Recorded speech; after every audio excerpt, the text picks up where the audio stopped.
గతంలో చూసినా ఇప్పుడు చూసినా ఒక ఊర్లో అభివృద్ధి కార్యక్రమాలకు వచ్చే నిధులు తక్కువ, సంక్షేమ కార్యక్రమాలకి కోట్ల రూపాయల్లో గ్రామాలకి రిలీజ్ అవుతా ఉన్నాయి. ఇది కూడా మీరు గమనిస్తా ఉంటే మీకేం అనిపించదా? ఎందుకు అనిపించదు సార్? ఈ రోజు ఏదైనా ఊరు వెళ్ళాలంటే భయం.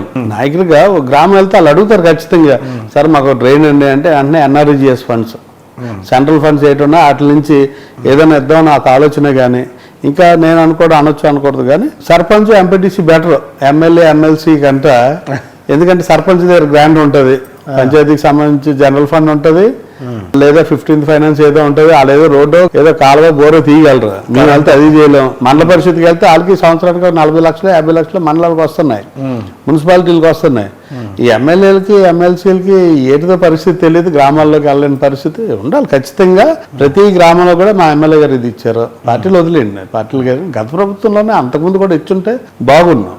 అటువంటి ఆలోచన ప్రభుత్వం చేస్తే చాలా బాగుంది సార్. ఈ 5 సంవత్సరాల్లో సంవత్సరానికి 1000 కోట్లు చెప్పిన ఎమ్మెల్యే కాక 5 కోట్లు ఇచ్చేస్తే ఎంత డెవలప్ అవుతుంది? చాలా కళ్ళు ఎదురుకుంటే డెవలప్మెంట్ కనిపిస్తుంది. ఈరోజు చూస్తే గత ప్రభుత్వం 2 లక్షల కోట్ల అప్పు, 3 లక్షల కోట్ల అప్పు, మళ్ళీ ఈ ప్రభుత్వం వచ్చాక 2 లక్షల కోట్ల అప్పు, ఇవన్నీ చెప్తా ఉన్నారు. ఆ 1,00,000 కోట్లు ఎందుకంటే 5 సంవత్సరాలకు కలిపి 5,000 కోట్లు ఇస్తే గ్రామాలు ఎంత అభివృద్ధి చెందుతాయి? ఆ దిశగా ఆలోచిస్తే బాగుంది నా పర్సనల్ ఫీల్.